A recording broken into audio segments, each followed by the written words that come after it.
Dut, nanti kalau ada apa-apa kamu lari duluan ya, pokoknya kamu lari selamatin diri kamu, nggak usah peduliin aku gitu.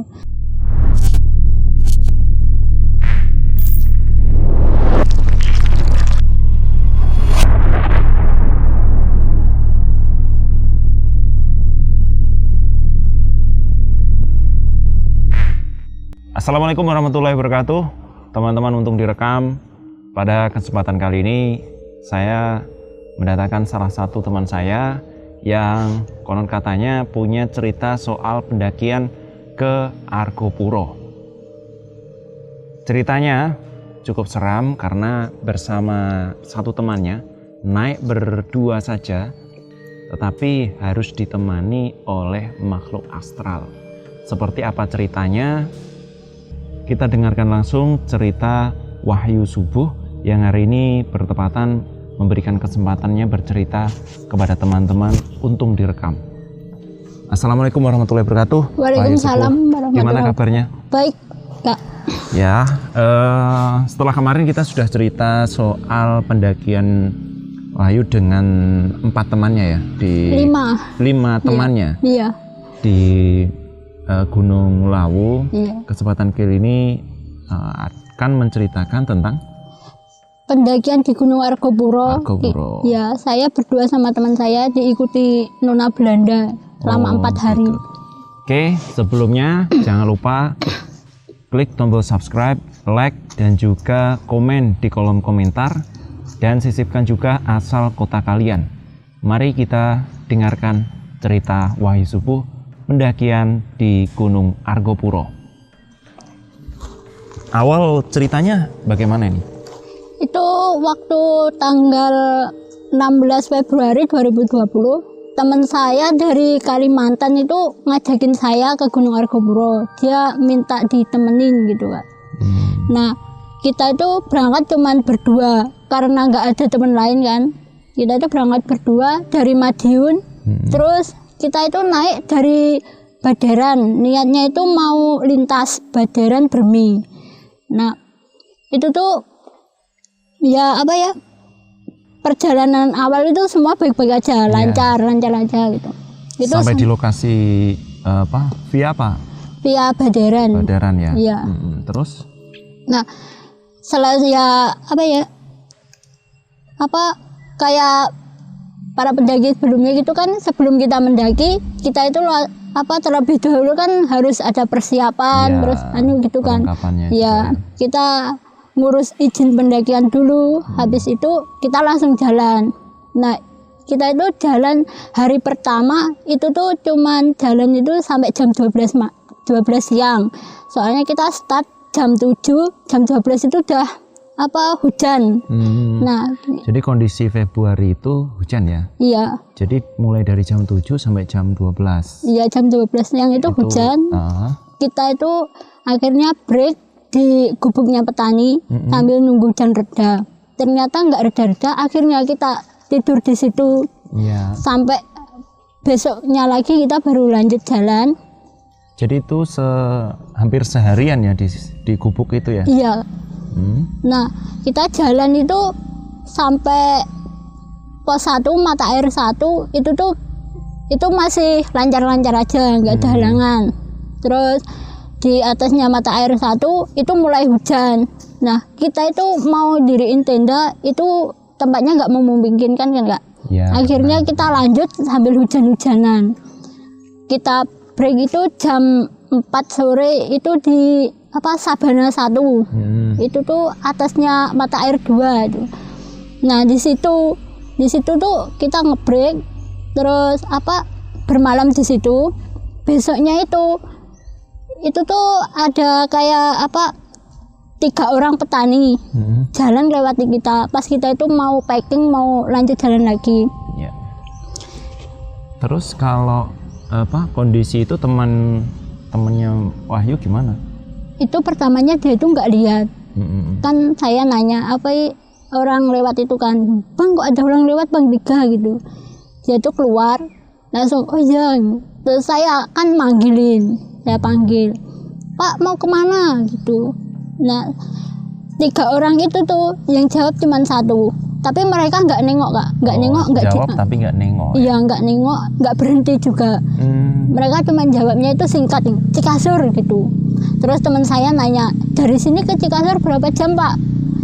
Mereka itu cuma jawab ya singkat gitu, 2 jam gitu, ambil terus jalan. Terus teman saya kan bilang, apa, ya udah Pak duluan, nanti kita susulin. Tapi mereka itu terus jalan Terus gitu, jalan. nggak nengok, nggak anu. Kan biasanya kalau orang gitu ketemu kan terus ditanya pasti berhenti gitu. Iya, di desa itu pasti iya, pasti nanyain. Nah itu enggak, langsung jalan terus kan padahal itu beda waktu itu cuma 10 menit, tapi kita jalan itu enggak kelihatan lagi itu. Bapaknya Tani 3 itu enggak kelihatan. Iya, padahal posisi kita itu di atas, mereka itu kan kayak apa, anu bukit gitu kan ya. Nah turun gitu kan, kita itu di atas. Umpamanya kan kita harusnya itu kan kelihatan, masih kelihatan. Nah itu udah nggak kelihatan. Iya. Terus itu tanda pertamanya ya. Iya. Itu kita itu belum curiga kalau itu manusia atau bukan, ya kita kirain itu manusia. Terus sampai di apa, nggak tahu itu tempatnya apa, soalnya nggak ada petunjuk arahnya di situ. Itu tuh kayak ada bangunan roboh, udah rusak gitu Kak. Atapnya tuh udah nggak ada. Nah di situ itu awalnya tuh saya tuh nggak tertarik sama tempat itu. Saya sama teman saya Chandra itu tetap jalan di situ.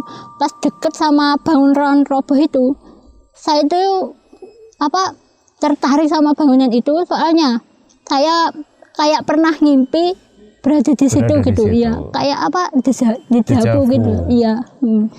Nah teman saya Chandra itu ngajakin saya ke sana. Dia kayak begini, terus ayo lihat bangunan itu bentar gitu. Terus aku kan nanya, lah kenapa Bang gitu? Aku kayak pernah ada di sini, sama aku juga gitu kan.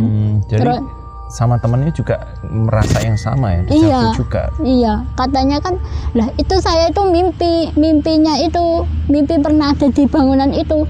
Pas tidur di Sabana 1 tadi malamnya saya ngimpi di situ. Ya ternyata teman saya juga mimpi sama, pernah ada di situ gitu. Terus teman saya Chandra kan minta difotoin. Nah pas saya mau ngambil foto, dari kamera itu Kak, dari layar HP itu tuh berdiri itu ada kayak perempuan pakai gaun putih, nah pakai topi, itu rambutnya nggak tahu saya, nggak kelihatan kena topi itu wajahnya putih kayak orang Belanda gitu Kak. Pokoknya kayak orang luar gitu. Ya tinggi banget. Tinggi ya. Iya. Di situ, nah saya kan mau ngomong sama teman saya kan gak enak, nanti takut kalau dia takut atau kenapa-napa. Kan aturannya kalau kita pendaki terus ke gunung gitu kan, umpamanya kita melihat hal-hal yang gak kasat mata, jangan sampai teman kita itu tahu. Usahakan jadi kalau kita ditakutin gitu, ya disimpan aja. Nanti kalau ngomongnya pasti udah iya, takutnya kan kalau temen kan biasanya kan ada yang penakut, ada yang anu gitu kan. Takutnya dia itu heboh atau malah panik gitu. Iya. Iya gitu. Terus akhirnya setelah difoto nggak ada. Saya itu foto kan, saya foto dah. Itu tuh di layar itu nggak ada, tapi saya lihat itu ada. Nah itu buru-buru saya ngajakin dia pergi dari tempat itu. Nah itu awalnya kita berdua itu diikutin terus sama itu, sama nona Belanda itu. Cuman dari perawakannya seperti noni-noni Belanda gitu ya? Iya. Sendiri itu? Sendiri. Oh. Berdiri ngeliatin kita gitu. Wajahnya itu gimana ya, kayak orang sedih sendu gitu. Nah gitu. Terus kita kan jalan sampai Cikasur, kita itu bingung soalnya kita itu bawa peta dari hasil kita nanya-nanya sama petani, ternyata petanya itu nggak cocok. Kan di BC itu nggak dikasih peta, sedangkan kita itu belum tahu kan, belum pernah ke Gunung Argopuro. Iya, jalurnya kita kan cuma nanya-nanya dari orang aja gitu. Terus kita gambar sendiri, ternyata nggak cocok. Kita bingung arah, di situ tuh mau ke puncaknya Argopuro itu mana kita tuh nggak tahu. Terus? Nah di situ itu tuh kan ada bangunan kayak apa, kayak gubuk gitu sama pohon nggak tahu pohon apa gitu, satu pohon gitu. Nah saya tuh di situ lihat orang dua duduk di bawah pohon sama yang 3 orang seliweran di bangunan itu. Saya kira kan itu petani yang saya lihat tadi. Nah saya ngomong sama teman saya Chandra gini, Bang, nanya orang di situ loh, ada orang di bawah pohon sama di gubuk gitu kan gitu. Teman saya Chandra itu nanya, mana itu jalan di gubuk sana, mereka banyak orang itu seliweran, mungkin itu petani yang tadi akan bilang gitu. Ya nah teman saya Chandra itu apa jalan ke arah gubuk itu, gubuk di Kasur itu kan, di Sentor. Oh, tepatnya di Sentor itu ya? Iya, di gubuk di Sentor itu. Tapi pas sampai di bawah pohon, dia tuh berhenti. Terus bilang gini, apa, udah balik aja yuk, nggak usah nanya orang. Dia bilang gitu. Nah saya kan bingung. Gini, soalnya saya itu takut. Kan kita nggak tahu arah. Banyak jalur juga kan. Nanti kalau kita salah jalur, kita kan bisa kesasar. Kalau saya mau nanya ke bapak itu, saya ditinggal sama Chandra. Tapi kalau nggak nanya, nanti saya takut kalau kesasar. Iya, lah saya kan diem, ya bingung Pak. Diem berdiri aja di situ. Tiba-tiba nona belanjanya itu ada lagi di situ Kak. Dia berdiri itu kan ada plang tulisan Cisentor, dia berdiri di deket plang itu. Langsung saya lari ngikutin teman saya itu. Iya karena saya takut. Kalau noni Belanda yang muncul yang kedua ini apa ekspresinya? Apa ya? Ya sama, seperti masih sedih mengawasi gitu. Iya, liatin saya gitu. Terus akhirnya kan kita udah jalan aja gitu kan. Nah sambil liatin apa, kalau di Indonesia sini kan ya, kalau di gunung itu kan banyak sampah-sampah ya. Nah kita kan bingung, daripada kita itu lihat jalurnya itu liatin sampah, kalau banyak sampah berarti itu jalur yang benar. Jadi kita jalan itu sambil liatin jadi kalau seandainya di situ ada kayak apa ya, sampah-sampah yang sampah plastik gitu, berarti ini dihuni sama orang gitu iya gitu. Yang benar. Iya itu berarti pernah diliwatin orang gitu. Nah kita jalan itu sambil nyari-nyari sampah kayak gitu. Ternyata jalur yang kita lewatin itu benar. Terus sampai di Rawa Embek kan, itu tuh bukan, pokoknya nggak tahu Kak, itu udah Rawa Embek apa itu sebelumnya atau kemana? Iya, soalnya itu nggak ada kayak plang petunjuk arah apa gitu, nggak ada. Biasanya kan di gunung yang sering didaki kan ada ya plang kecil tulisan di pos mana. Itu nggak ada, soalnya bekas kebakaran kan. Mungkin karena kebakar atau apa itu nggak tahu saya. Ada jejaknya pokoknya. Iya. Nah di situ kita itu ngambil air, terus lanjut jalan lagi. Nah itu tuh sampai ketemu apa, shelter. Mungkin itu shelter Rawa Embek kalau nggak salah. Nah di situ itu kita break karena udah sore. Kan kalau malam kan nggak memungkinkan. Soalnya kita aja jalan cuman berdua itu sering ketemu ini apa, babi hutan itu sering gitu, ya. Ya kalau jalan malam takutnya nanti kalau ada macan atau ada apa gitu. Tapi selama perjalanan sampai di shelter apa itu Rawa Embek ini nggak ketemu sama pendaki yang lain? Nggak ada sama sekali. Iya cuman kita berdua aja. Terus pas di situ itu tuh kan dekat sungai. Teman saya Chandra diriin tenda. Saya habis itu nyuruh saya itu ke sungai ngambil air. Sekalian saya wudhu kan, ngambil air di situ. Habis saya wudhu itu, pas nengok itu nona belanjanya itu udah duduk di batang pohon yang tumbang gitu Kak. Lihatin saya langsung lari lagi balik ke tenda. Sampai jatuh kan lagi saya, sampai lecet dulu. Itu ditanyain teman saya. Kenapa? Iya, kamu itu kenapa dari tadi lari-lari terus? Kalau jatuh syukurin kamu gitu. Soalnya belum cerita sama temennya, iya, belum. Jadi nggak tahu ya. Iya. Nah, ya saya bilang gak apa-apa, saya takut udah sore gitu. Saya bilang gitu. kamu itu pendaki apa, masa kayak gini aja takut. Iya, teman saya itu bilang kayak gitu. Terus kita kan bermalam di situ, lanjut lagi jalan, terus sampai di ini apa Sabana Lonceng. Itu tuh yang serem di situ Kak. Kita itu jalan di situ, kita kehujanan kan, sampai 3 jam kita kehujanan. Akhirnya kita berhenti di Sabana Lonceng itu. Nah di situ itu kan teman saya itu hampir hipo, dia udah kedinginan kan. Iya udah kedinginan, udah nggak bisa gerak lagi, habis diriin tenda. Kita di situ ada badai juga, kita nunggu reda. Habis itu teman saya itu ngomong kayak gini, Dut, kamu masih kuat berdiri gak gitu. Saya bilang masih. Kenapa emangnya? Tolong pasangin pasak tenda dong, tendanya belum dikasih pasak. Lah saya kan keluar dari tenda.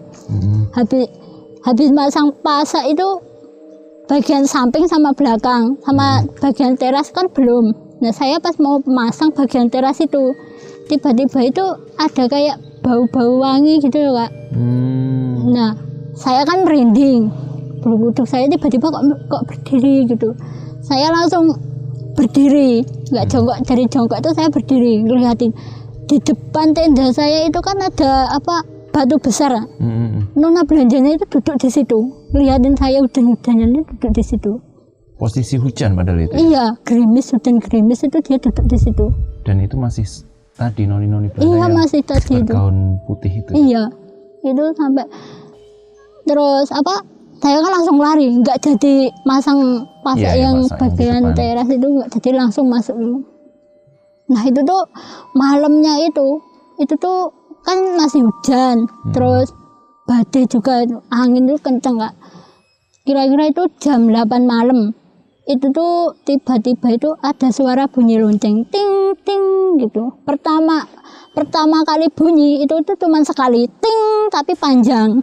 Itu tuh saya kirain itu tuh ada pendaki, kan suka ada itu pendaki yang bawa-bawa lonceng gitu kan. Saya kirain itu pendaki. Teman saya Chandra itu udah tidur, dia nggak tahu dia itu tidur, nggak tahu apa, pokoknya dia udah merem gitu. Iya. Saya tuh diem aja di dalam SB itu, saya diem, masa sih ada pendaki. Nah saya itu duduk lihat, kan biasanya kalau udah malam kan pasti ada senternya pendaki gitu kan. Itu gak ada cahaya senter. Saya tungguin, bunyi lagi ting ting gitu, malah makin cepat. Gitu. Iya, itu kok gak ada orang gitu, tapi ada suara langkah kaki muterin tenda kita. Itu berarti muter. itu posisi ada di dalam tenda ya? Apanya? Iya, kita berdua ada di dalam tenda. Jadi nggak bisa ngelihat keluar, cuman ada suara. Iya, ada suara langkah kaki itu muterin tenda kita gitu, kayak jalan gitu. Nah makin lama itu suara loncengnya itu makin keras, sampai di telinga itu sampai sakit. Iya, saya itu udah ketakutan. Saya sadar itu ini bukan manusia, ini pasti gitu kan. Soalnya itu ada juga bau-bau wangian gitu Kak. Iya, itu saya udah baca doa sebisa saya. Iya, itu. Di kondisi seperti itu teman kamu juga belum bangun juga? Belum, jadi aja. Terus saya kan tidur lagi. Saya berusaha untuk tidur kan itu, sebisa mungkin saya harus tidur itu. Saya kebangun itu, saya nyanyain teman saya, jam berapa Bang gitu. Dia bilang masih jam 10. Jam 10 malam. Iya. Malam itu rasanya itu kayak lama gitu Kak.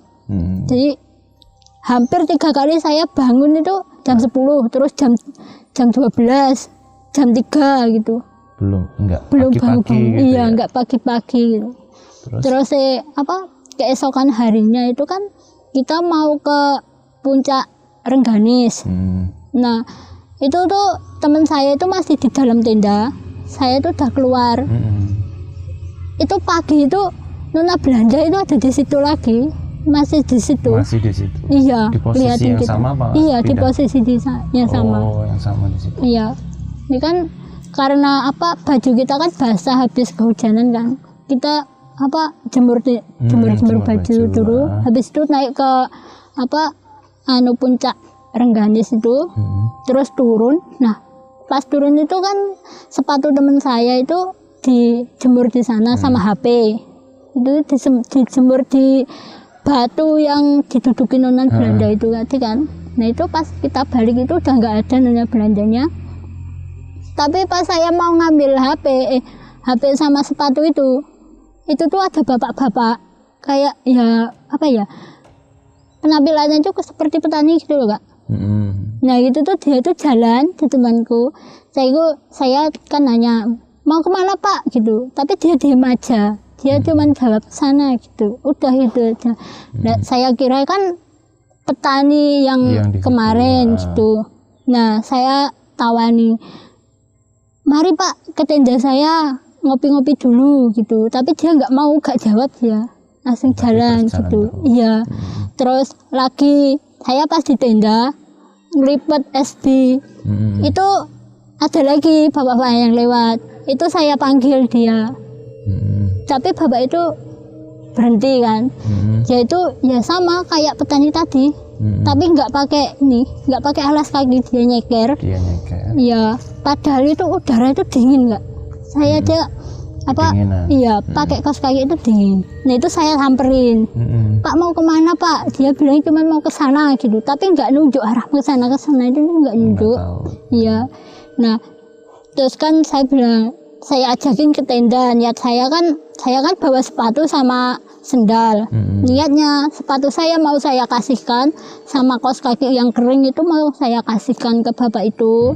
Kan saya kasihan gitu kan, dingin dia nyeker, tapi dia tuh nggak mau. Saya bilang, mari mampir dulu ke tenda saya Pak, saya bikinin kopi, ayo ngopi-ngopi dulu gitu.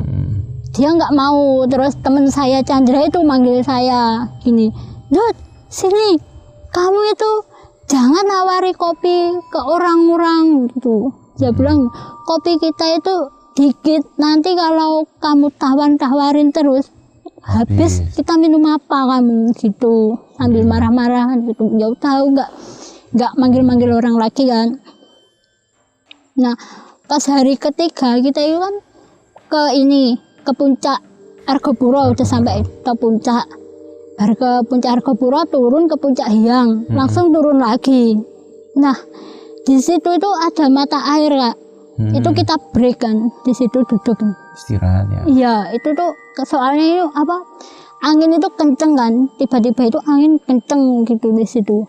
Teman saya Chandra itu duduk, tiba-tiba dia bilang kayak gini, Dut nanti kalau ada apa-apa kamu lari duluan ya, pokoknya kamu lari, selamatin diri kamu, nggak usah peduliin aku gitu.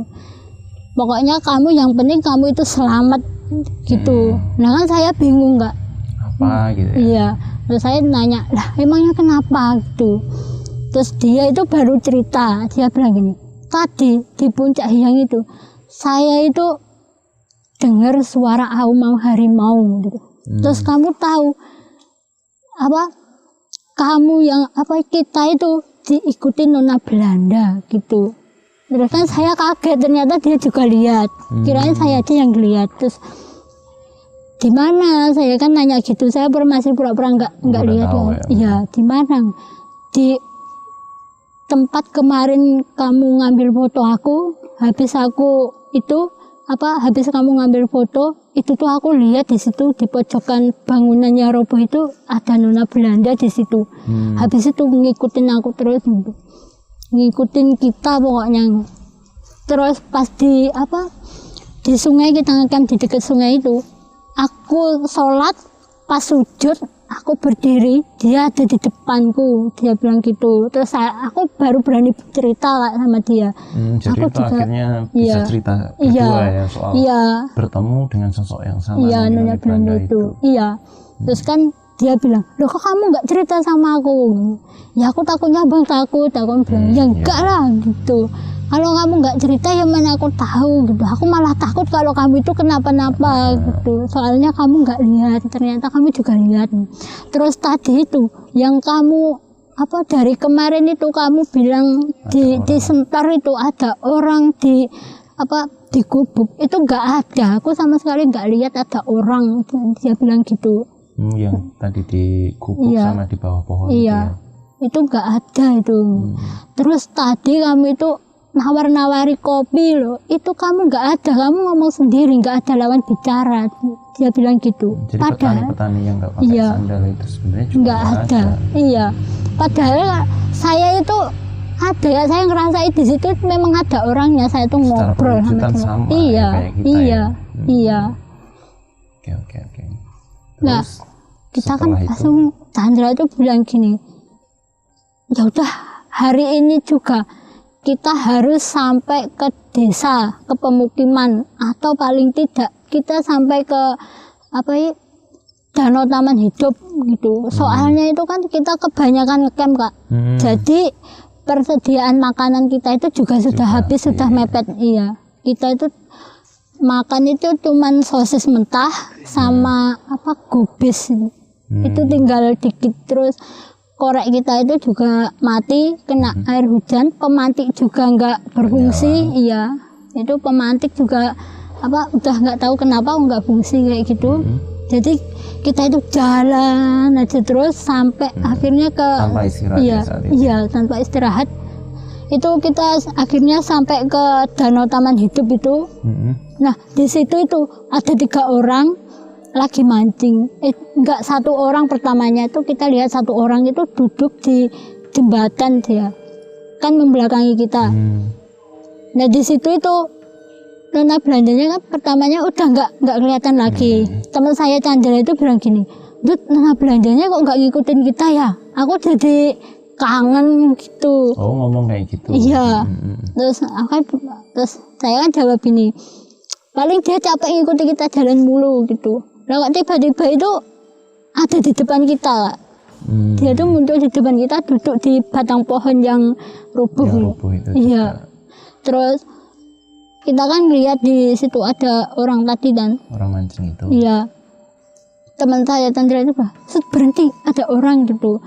Dia bilang, saya tuh bingung, kita berdua itu bingung, itu manusia apa bukan gitu. Saya itu nanya sama teman saya Chandra, Bang, itu manusia apa bukan? Nggak tahu. Ayo kita cari tahu. Lah, aku kan gitu, kaget aku Bang. Bukannya kita pergi, malah kita iya diajakin orang iya gitu. Ternyata itu pas kita deket danau itu, deketin danau itu ternyata dia tuh orang, ada 3 orang. Nah kita itu deketin dia kan, soalnya kita kan juga seharian nggak makan, habis sudah. Terus kita itu cuman makan jamur sama beri-beri hutan gitu. Nah itu kita deket sama bapak-bapak itu, kita samperin. Bapak itu malah nyamperin kita. Mereka nanya kita itu dari mana gitu kan. Terus kita diajak ke pondoknya dia. Ternyata dia itu penduduk lokal yang suka mancing di danau situ. Iya, kita mau langsung turun itu nggak dibolehin. Soalnya jalannya itu tuh banyak persabangannya gitu kan. Iya. Diajakin bareng sama mereka. Nah anehnya itu Kak, pas waktu kita udah turun itu tuh nggak dibolehin kita pulang langsung, tuh nggak dibolehin. Kita ditahan di rumahnya Pak Yul. Sama Pak Yul itu ditahan, kita disuruh di rumahnya. Setiap kali kita pamit mau pulang kan kita 1 hari di sana. Pak Yul bilang itu kayak gini, kalian istirahat aja dulu di rumah gitu, besok baru pulang. Besok harinya kita itu mau pamit pulang nggak dibolehin. Katanya bentar lagi lah, bapak masih mau ke Banyuwangi, sepulang dari Banyuwangi gitu. Akhirnya kita nunggu. Nah tiba-tiba itu Kak, saya itu ngerasa sedih gitu Kak, sampai pengen mau bunuh diri, kayak punya masalah yang besar gitu. Berat gitu. Iya berat gitu. Posisi ada di rumah. Iya di rumah Pak Yuri itu. Tapi saya itu padahal saya itu nggak punya masalah apa-apa. Iya. Tapi saya ngerasa itu punya masalah yang berat. Saya bantuin istrinya Pak Yul masak itu, lihat pisau itu udah pengen saya iris tangan saya itu. Itu udah saya pegangin gitu. Pas itu terus kan kebetulan ada adzan asar itu kan. Itu saya sadar, saya sholat. Terus diajakin anaknya Pak Yul itu tuh kan diajakin kayak ke jembatan gitu kan. Lah itu tuh ada sungai itu saya pengen loncat gitu. Pengen loncat kan? Iya. Nah terus saya mau nyebrang jalan gitu kan sama anaknya Pak Yul juga gitu kan. Itu tuh pas mau nyebrang itu ada mobil, saya malah lari ke lari nengah gitu, ke tengah gitu. Terus ditarik sama orang. Kamu itu gimana sih Mbak? Ada mobil bukannya diam dulu malah ke tengah gitu. Iya. Terus pas di rumahnya Pak Yul balik lagi gitu ada sangkurnya teman saya Chandra itu, saya juga mau bunuh diri juga, udah hampir saya itu udah kegores dikit gitu. Terus teman saya Chandra itu pas masuk, dia kebetulan masuk, dia langsung minta diminta kan. Terus dia marah-marah, dia bilang, kamu itu mau ngapain? Kalau kamu mati aku yang masuk penjara, tahu kamu gitu. Bingung dia juga. Iya. Terus saya kan bilang sama teman saya Chandra, Bang kenapa ya kok aku sedih kayak gitu, rasanya tuh kayak punya luka hati yang mendalam gitu. Teman saya Chandra itu malah bilang, ya mungkin kamu waktunya sedih, udah jangan bawa-bawa ini aja. Iya. Terus malamnya itu saya itu tidur itu seperti kayak dicekek gitu, nggak bisa nafas. Teman saya Chandra itu sampai bingung dia, saya sampai nangis nggak bisa nafas, tidur itu sambil duduk. Soalnya kalau rebahan gitu nggak bisa nafas. Iya, gitu kayak dicekek gitu. Jadi semalaman teman saya Chandra itu nggak tidur ya, menjagain itu ya. Iya. Terus kan besoknya itu Pak Yul itu datang. Iya, dia itu tiba-tiba itu ngasih saya air. Air tuh nggak tahu apaan, terus pokoknya kayak air biasa gitu lah, suruh minum gitu. Katanya Pak Yul buat apa? Ya suruh minum aja gitu. Iya, kan saya dipanggil anaknya Pak Yul itu kan, Mbak ini minum gitu, disuruh bapak minum gitu. Nah habis minum itu dada saya itu kerasa panas gitu, tiba-tiba panas terus keringetan gitu. Padahal itu hawanya itu dingin. Iya. Terus saya kan ke dapur, soalnya Chandra sama Pak Yul itu ada di dapur. Saya nyusulin mereka, saya nanya, Pak air apa Pak yang dikasih Pak tadi? Itu air dari Banyuwangi gitu. Terus teman saya Chandra itu dia disuruh minum itu, dia langsung muntah-muntah gitu. Kita berdua. Nah di situ Pak Yul itu baru cerita, katanya pas pertama kali lihat saya sama Chandra itu, iya mereka itu ngelihat itu seperti sepasang nenek-nenek sama kakek-kakek. Yang ngikutin kalian? Enggak, kita. Oh kita.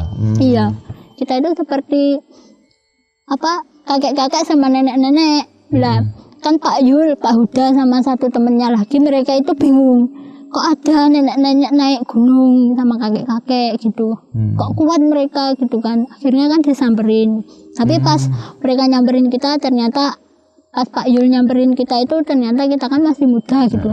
Nah pas Pak Yul deket sama kita, ngobrol sama kita, katanya bau tubuh kita itu seperti bau bunga kuburan gitu Kak. Kambuja ya. Iya, nggak tahu, dia bilang iya, tubuh kalian itu baunya itu seperti bau bunga kuburan. Itu kenapa kalian itu saya tahan di rumah sini, nggak boleh pulang gituin. Kalian itu ada yang ngikutin gitu. Iya. Ada yang pengen ikut kalian gitu. Sampai sekarang itu masih ada mereka di luar, tapi nggak bisa masuk ke rumah ini. Pak Yulnya gitu. Pulang biar ngejagain kalian. Iya, jadi kita itu di rumahnya Pak Yul itu selama seminggu, nunggu sampai Pak Yulnya itu bisa balikin itunya loh Kak, yang ngikutin sama nenek itu ya. Ya, yang kakek-kakek sama nenek-nenek itu kita itu kelihatan kayak kakek-kakek sama nenek-nenek. Yang ngikutin itu nona belanjanya itu masih ngikutin kita aja gitu. Terus katanya Pak Yul itu sampai ngerogoh sukmo ke saya. Jadi saya itu jadinya karena nona belanjanya itu kan ngerogoh sukmo ke saya, jadi saya bisa merasakan apa yang dia rasakan. Dia sedih, saya juga ikut sedih. Saya sampai mau bunuh diri ya gara-gara saya ngerasakan apa yang dirasain nona Belanda itu. Iya. Nah di situ tuh temen saya Chandra itu sampai bingung dia sampai ngomong sama Pak Yul itu kalau saya nggak bisa sembuh dia mau naik lagi ke atas ke tempat pertama kali kita ketemu Nona Belanda itu. Ke rumah yang roboh itu tadi yang buat foto sama Chandra itu ya? Iya. Di situ. Terus akhirnya setelah 1 minggu ya di sana? Iya. Kita diizinin pulang karena Pak Yul sama Pak Huda itu udah bisa berhasil mengembalikan Nona Belandanya itu ke rumahnya. Nah ternyata yang bapak-bapak petani yang saya lihat itu tadi kan Chandra kan bilang ceritakan sama mereka itu tuh katanya mereka itu tuh korban kerja paksa zaman Belanda pas bangun lapangan terbang itu loh Kak. Nah kan di Gunung Argopuro kan dulu dibangun lapangan terbang kayak di Cikasurnya itu.